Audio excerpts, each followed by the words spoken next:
And we are back after taking a bit of a breather last week. Welcome to another edition of What Barrie's Talking About. From Barrie 360, I'm Dan Blakely.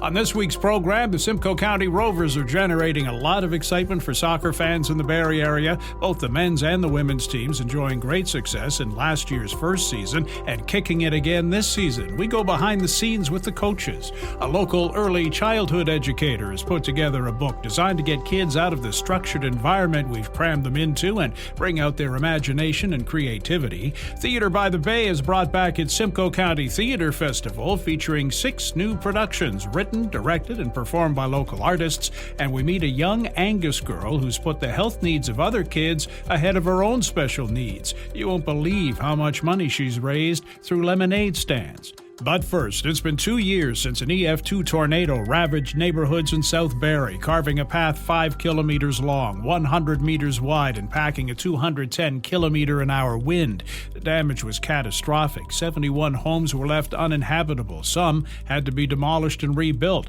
Luckily, no one was killed. Researchers from York University have been talking with residents and business people about how the twister affected them, what assistance they've received, what steps they've taken since to keep their families and businesses safe. Barrie 360's Ian MacLennan spoke with Jennifer Spinney, an associate professor in the Disaster and Emergency Management Program at York, about the work they're doing. This project is called the Barrie Tornado Recovery Project. When was it launched and why was it launched? The project was launched in late March is when we were able to get started. We had an initial recruitment where we placed door hangers in the damage path, and we're recruiting residents who experience structural impacts to have a one-on-one conversation with either myself or the 2 members that I have working on the research team with me. We have since pursued a second recruitment, this time to have people participate in a survey. We had such a low response rate to our request for conversations that we thought maybe it was helpful to connect with folks in a different way. Maybe they would be more willing to talk with us if they just could go online, for example. So that was launched just last Thursday or Friday, really. So why is this communication critical? What are you hoping to learn? Yes, so we launched the project to examine the various ways that people in Barrie experience recovery from the tornado disaster. We're trying to understand where people are at in their recovery journeys and the different factors that influenced recovery. One of the reasons why we're focusing on recovery is because we know how destabilizing these events are. It was referred to by one participant as a life equalizer. They're extremely destabilizing, extremely disorienting. It fundamentally changes people.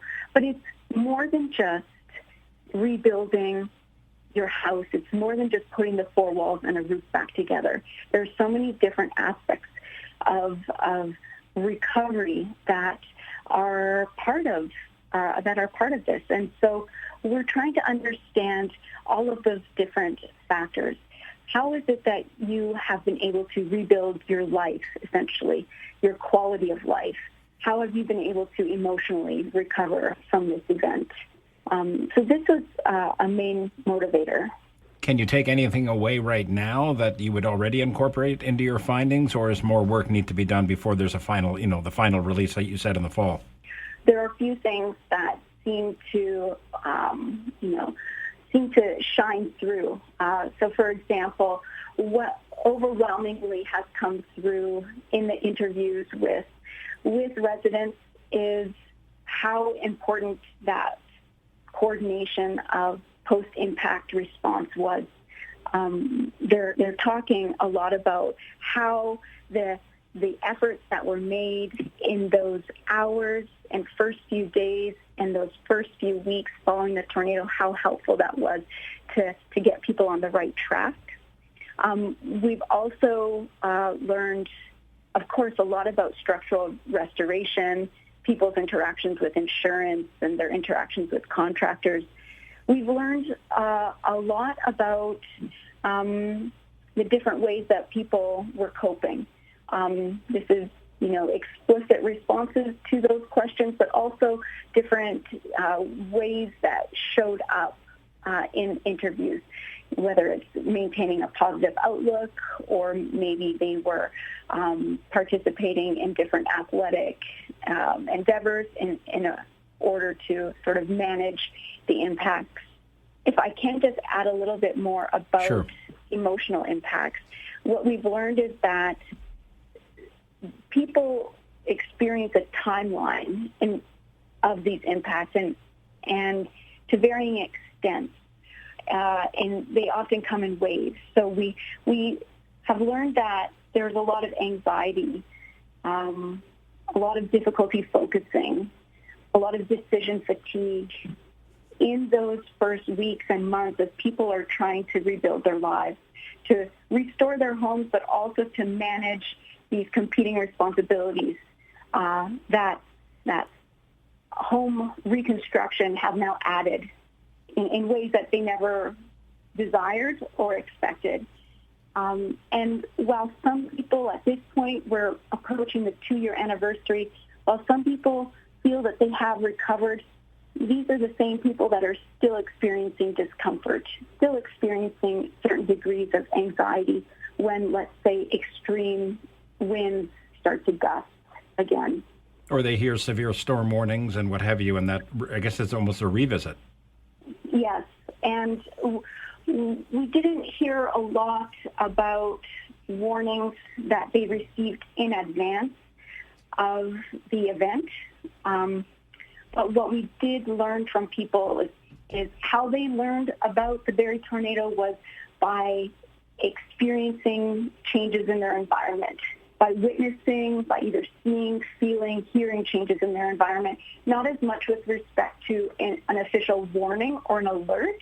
However, I'm not diminishing that, but when people were interviewed, they talked much more deeply about the environmental cues that at this point, even almost, it was about a year and a half since the event when we chatted with people, it's those environmental cues that were still triggering some discomfort and anxiety. And this, then go ahead, Jennifer. If I may just add that one other detail that we've been trying to uncover is how people might be incorporating what we call resilience into their recovery efforts. And so when I say that, I'm trying to understand if and to what extent people might be helping to keep themselves safer and to reduce the potential impacts if extreme winds ever come through Barrie again. And so we've been focusing mostly on what people might be doing with their homes. Are they adding different types of hurricane straps? Are they requesting different shingles? Are they selecting different siding? Are they building a cold room, which is often a tornado safety room? So we've been focusing on those physical features, but what has been coming through in interviews is more about feelings of togetherness and that resilience or reducing harm in this particular, for this small group of people, is more about just not having to do it alone, just having people working together and being together and being there to support each other as a form of resilience, which is really interesting. It's not something that we were expecting. This report is in collaboration with the Western University Northern Tornadoes Project. If people who lived through the tornado had a role in recovery efforts or what have you, how can they reach out to you, and when will the final report be released? This is a collaboration with the Northern Tornadoes Project. One of their missions is to do whatever they can to help mitigate the harms that people and property experience from severe weather. If people are interested in talking with us, at this point we're focusing mostly on a survey, but we'd be happy to have conversations with people. They just need to reach out to me at my email. It's jspinney@yorku.ca. We also have a project-specific email. It's barrietornadorecovery@gmail.com. Also, we've distributed all of those door hangers. So anyone who was in the damage path has a door hanger which has a QR code and all of the same email information I just provided you. They can scan that QR code. They can email us. We'd be happy to talk to people. We really want to make a positive difference.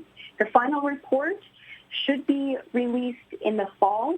We are working on an August 31st deadline for all of this. This is when at least the first draft of the report will be shared with Northern Tornadoes Project and all project participants. Jennifer's email address again is jspinney@yorku.ca. Every now and then you meet someone who you know is going to make a huge difference in the world. 8-year-old Riley Edwards McGuire of Angus is one of them. Riley has a blood disorder that means she has to make frequent trips to Sick Kids Hospital for treatment. It's not fun, but it could be worse. Riley has seen that in other patients at the hospital. So for the past few years, she's held a lemonade stand to raise funds to help them out. 107.5 Cool FM afternoon host Amy Oust gave her a call. Hello. Hi, Riley.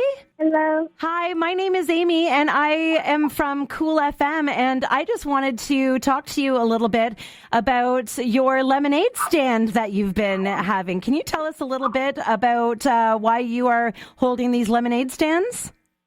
I do it because whenever I go to Sick Kids, they help me a lot, and I'm always really scared, but I see them helping other students or kids, and I always want to help them because they're always hurt more than I do.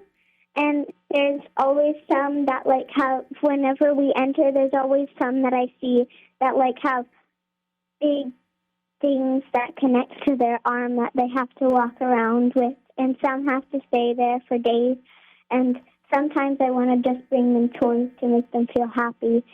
So I do it every year because I've done it since I was 5, and I like doing it because I like giving back to them. I've raised a lot of money, $1,600 in total. I've raised $2,500 in total, and I do it every year because, I like helping sick kids, and I also do it because it's fun, and it makes me feel happy. Riley, it sounds like you have an awfully a generous spirit and a big heart. And can you tell us a little bit about why you do have to visit sick kids sometimes? Yeah, I have to visit sick kids sometimes because I have von Willebrand's disease type 2, which means my blood clots differently than other people, and isn't normal, and so if I bang my head really bad or I get into a car accident or any of that stuff, I need to go straight to Sick Kids, no other place. Well, that sounds like it could be pretty scary, but thank goodness for Sick Kids, and they take such great care of you, right? Yeah. Riley, thank you so much for speaking with me. Thank you. Riley raised another $2,100 last weekend, adding to the $2,500 she's raised over the previous 3 years. What Barrie's Talking About is a weekly podcast featuring the best Barrie and Simcoe County have to offer and more. We've covered a lot of ground since we began last summer, learned about electric cars, the good and the bad, and spoke with actor Jenna Shaw about filming a movie in an actual haunted house. You can get caught up and make it easy to keep up in the future by subscribing to What Barrie's Talking About through any podcast streaming service. The Simcoe County Theatre Festival has returned to Barrie thanks to the efforts of Theatre by the Bay. 6 productions written, directed, and performed by local artists, a play for every taste, including stoner comedy, dramas, and even an opera. Our Ian MacLennan learns more from indie producers Annie Newton and Lynette Randall. How did this festival get started? What was the trigger? It's really Theatre by the Bay and the mandate they have towards community building and producing plays that are from artists in the community and allowing for a space for artists in the community to share their work, their writing, and really their artistry, because there are so many amazing artists in this community, and they need a space in order for their talent to be shown. And it does display, as you said, there is so much creativity in our region, and this is a chance for it to be showcased. Exactly. And what are some of the plays that are going to be performed? And I've some that stood out there. Dramas, stoner comedy. It runs the gamut, right? Oh, yeah. There is something for everybody. There's drama, there's comedy, there's even an opera this year. And there's 6 of them, as you may know. And it's going to be a buffet for people to partake from. And we talk about it. How are these plays selected, or in terms of, how they come about in terms of what will be performed in July? How does this, how are they chosen? Well, writers create the play, and it does go through a form of dramaturgy, which is just sort of unpacking the play, focusing on what it's about. They are all asked, however, to be under 15 minutes. So, of course, that can be a challenge for any writer. So the journey of being able to bring a play down to be quite concise, to fit in that timing, is a big procedure that kind of puts the play through fire to make it emerge as gold. Are there any specific categories per se that you would be looking for, or is it everything's on the table and then certain plays are selected? The focus is really plays from artists in Simcoe County, so it's open to whatever genre people want to explore, and then there is a selection process that happens. So people will submit their plays to Theatre by the Bay, and then they will undergo a selection process to see which ones are the best for the festival, and also how we can curate a festival that has as many different genres of things for people in the community to see. And Theatre by the Bay will also be hosting acting workshops and staged readings. Tell us a bit about that and what it's about. Yeah, so it's really exciting this year. We were offering 2 workshops. One of them is a theater workshop that uses animal movement to aid with character development, and the other is an audition workshop. And we're also really excited to offer a staged reading of 2 new plays as well. And what sort? Maybe you could explain the stage readings, for example, for people who aren't familiar, but it might tweak their interest. What is a staged reading? So a stage reading is a play that has already been written down, and the best way a play goes through a process is to be heard, right? There was a time people went to the theater to hear a play. Right. And so it provides an opportunity for people to hear the play being read, for actors to begin to encounter the characters. And it's a really good tool for the writer to be able to hear where the play is at, what is working, what the audience is responding to. And with that, they can go on to the next draft and know how to clean up the play. And the good thing about these staged readings that are happening is they're going to be in association with the Barrie Library.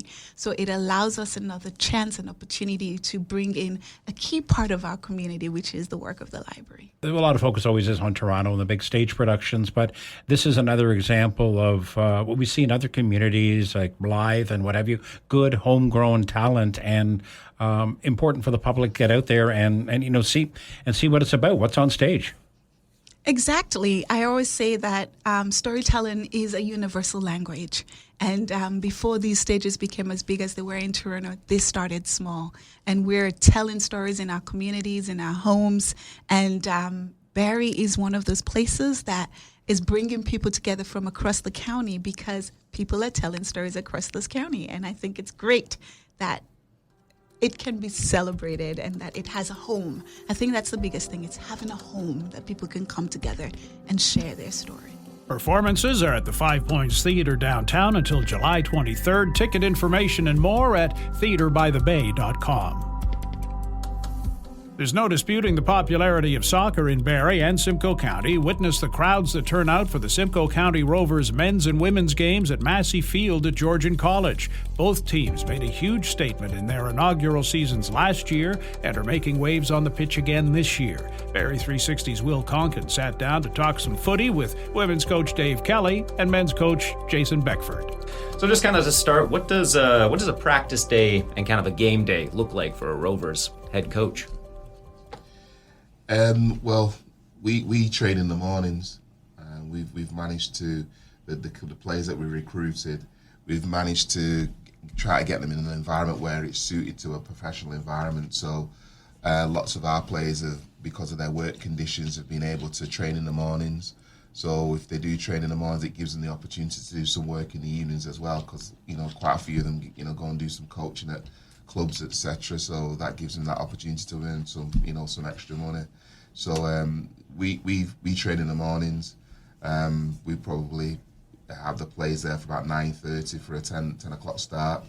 Coaches, we're probably there from 9 o'clock setting up. We have one day we'll do a film session a week where we'll just take some clips from some of the games that we've played. Some of the clips the previous game we've played, so some positives, some negatives from that, and then also about who we're going to play for the week. So then the week is then planned, gear up to the opposition, and how we're going to set up against them. And then from there, there's always consultation afterwards with the coaching staff about how the session went, what we're looking at for the weekend.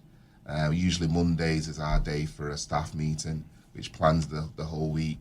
So we train Tuesday to Friday, and then we'll obviously play on a Saturday or a Sunday. So that tends to be that's what our training week looks like. Yeah, ours is different actually. We have players just across the spectrum, whether playing at university in Ontario or in the US, but we also have players in career jobs too. So we've got one of our players, Abby Rowe, she's a nurse, a full-time nurse out up in North Bay. And we also have one of our other players is a full-time police officer. So we actually train in the evening. So we train like 9 p.m. till 10:30. So we kind of meet about 8:30, get everything set up. We'll train Tuesday, Wednesdays and Fridays. So ours does look a little bit differently, and because of the geographic spread of our squad, we're a little bit more online as well. So we'll do our game analysis online via Zoom or whatever. And one of our coaches puts together like a document, an analysis document on the opposition and clips, and then they meet online and discuss it, and then that also sets and impacts how we train and what we're looking to do for the upcoming game. How do you kind of like balance this? You want your players to do well and get called up to do higher level and develop well, but then you also, if they're playing well, you want to keep them to help your club play. How do you kind of balance that, or what is your perspective on that? To be honest, it's pretty easy. I think obviously in the stage of my career where I am, it doesn't really bother me. I think I'm quite clear about what it is that I'm supposed to do, and I'm trying to prepare these guys for professional football and open their eyes to it. And I think some of them are a little shocked at first and think, oh, is this what it is? And it's but and more, in terms of that demand and expectation. It's every day. That's relentless. I think there's nothing pleases me more than somebody going on to a higher level. Last year we had a couple of players went and played in the CPL, which is great for our first year. Obviously, last year was our inaugural season. So we've had 2 players go to professional level. This season, hopefully, we'll get the same, if not more, to go there, because I think what it does do, it's a good look on the club, isn't it? And that in itself will attract players not only to the men's program and hopefully to the women's program as well. I'd say this again, similar on the women's side. We've got quite a few international players as well. So we've got Yasmin Jamieson, our goalkeeper. She's been to the past couple of World Cups for Jamaica. We've got Chloe Udenberg and Carly Udenberg and Kayla Udenberg, 3 sisters. They all play for St Kitts and Nevis. Brianne Dessa, otherwise known as Buckets, plays for Guyana, and quite proud as well. Just had the call up for Samaya Bouak to the Algerian women's national team as well. So they will move on to the national level, but also a big goal of those players as well is to go professional, and we want to help them succeed with that. And I think what Jason said there is quite accurate. It only reflects good on the club. So yeah, as much as it might be a little annoying for the planning side of it, we lose Samaya for the next 4 games, but we obviously see a bigger picture here, and we really want to elevate them. And then once we've done that, that obviously then attracts new players to the club, and also gives opportunity for our affiliates. So we've got many players coming through from Barrie, for instance. The team mainly was made up from players from Aurora, another one of our affiliates, and we've had a couple of players come out to training from AI as well. So again, it gives opportunities when people do move on. Yeah, it's pretty incredible that this club, like in its infancy, has already made its mark. Yeah, I mean, we've had a lot of support, from not only from the the local fans, which has been great for us, and local, even today, local radio stations has put us on the map, if you like, and we've been managed to be able to kind of mirror that on the field as well, which is always important. The product on the field that we've put out there has been good on the men and the women's side, so hopefully that can continue. The support surprised me in the opening game. Last year I came to JC Massey Field and as an away coach and saw what they did on the game day operations, which was really cool. The start of this year, it was the women's game, the home opener. It was really cold. It was wet, windy. The game was actually showed live on Rogers TV, on local TV too, so I didn't really expect anybody to come out. And then, come the time of the national anthem, I look across and not only was the bleachers filled with people, but also filled with people wearing Simcoe's hats, scarves and stuff like that. So, that's been really, really impressive, to be honest. It's extra motivating, and Jason and I talking about, we've got a small hardcore following who come away with us as well. Yeah. Special mention to them, who just sing no matter where they are for 90 minutes. Even if there's 3 or 4 of them, they'll still do it. So no matter where we go, they follow us, don't they? So no, brilliant. Yeah, it is special. Back half of the schedule's now kind of coming, and how do you start? Or do you start ramping up the work, or do you start fine tuning things? Is it a mixture of both as the playoffs kind of approach? Yeah, I think it's a mixture of both. I mean, we've got the second half of the season now, and as you say, ramping up to hopefully getting into the playoffs, and hopefully getting into the playoffs in a good spot where we've got some home advantage.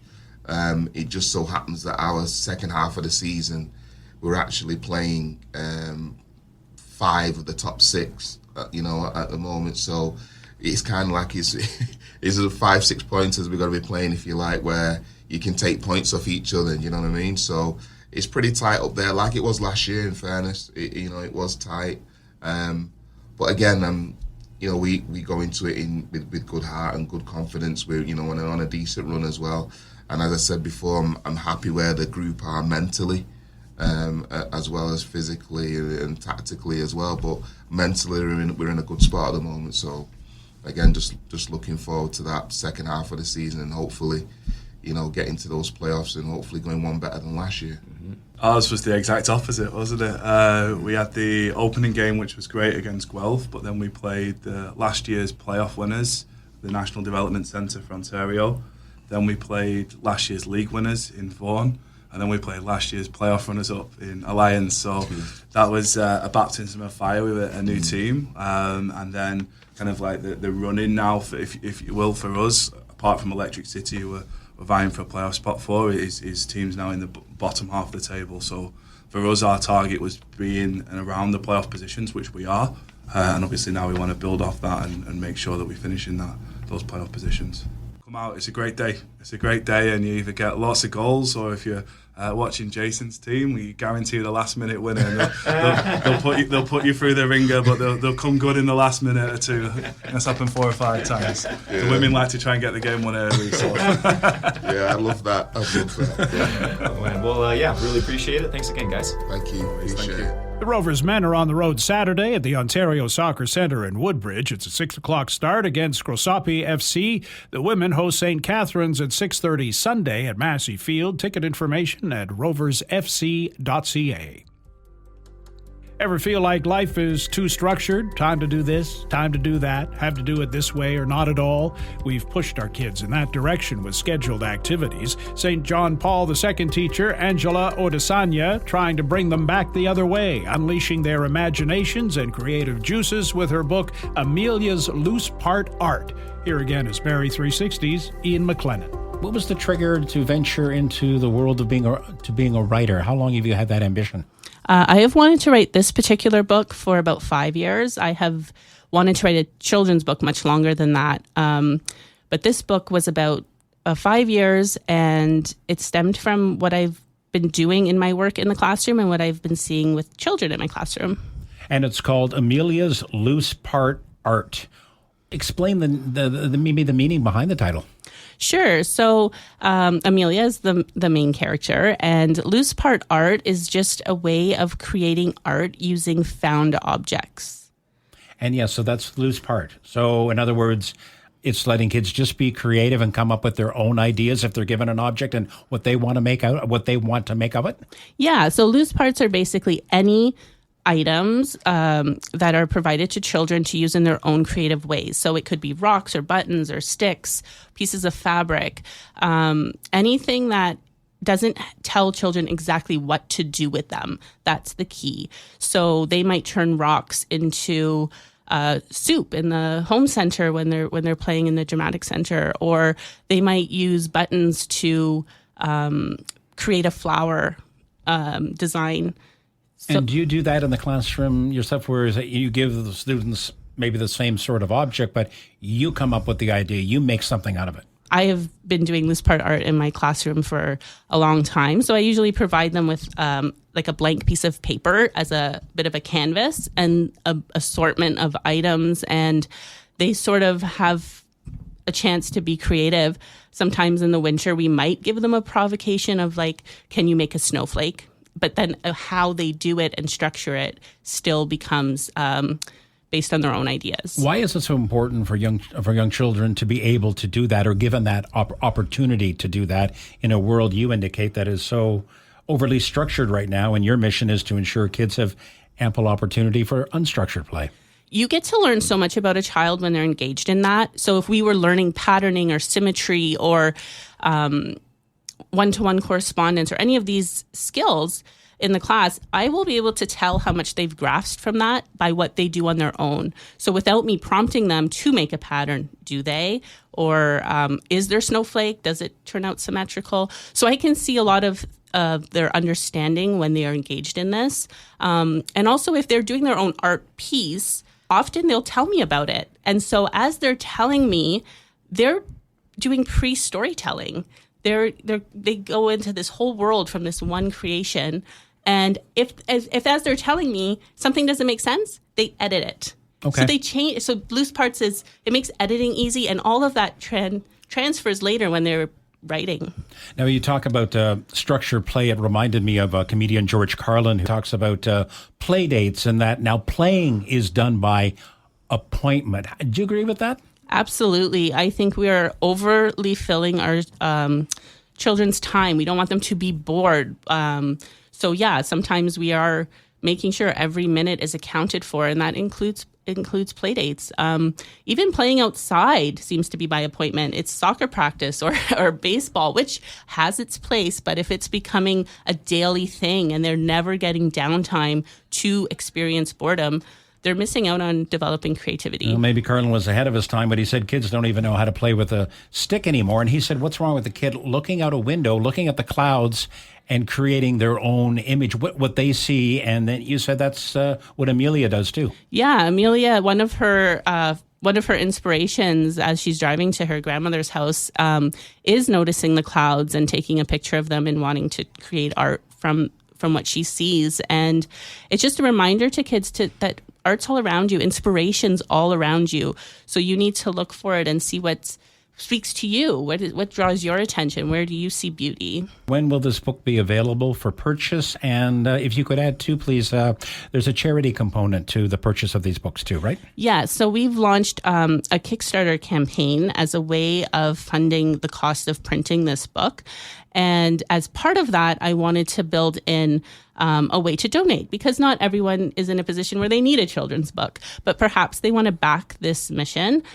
So I'm offering a chance for you to donate a copy of the book, and I'm going to collect those copies and donate them to some local hospitals, RVH, Southlake, Sick Kids, who will be able to give them to children for birthday gifts or at Christmas if they're stuck in the hospital doing their treatments. Also, there's a charity in Toronto that I like, which is called the Children's Book Bank, and they give books to underprivileged children to keep. And they state that when children own a book, they're more likely to finish school. So I think it's important that we support that. And again, the books are available how? On Kickstarter. So it's www.ameliasbooks.com. That's how you'll find the page. We already received the Projects We Love badge from Kickstarter, which means that they really like what we're doing. And we're at almost 80% of our goal already. And your target is? 5,500, although that's a bare minimum goal because it's all or nothing on Kickstarter. So we didn't want to set the goal too high, but obviously the more we can get, the more we can do with this book. Great. Thank you very much. Thanks. And that's our program for this week. Thanks to Ian and Will for their input and to you for listening. If you like what you've heard, please subscribe to What Barrie's Talking About, rate it, review it. You can also keep up with What Barrie's Talking About on Facebook and Twitter at Barrie360, on our website, Barrie360.com, and on our daily Kickstart podcast available from any streaming service and on our website. I'm Dan Blakely. Hope you'll join us again next week.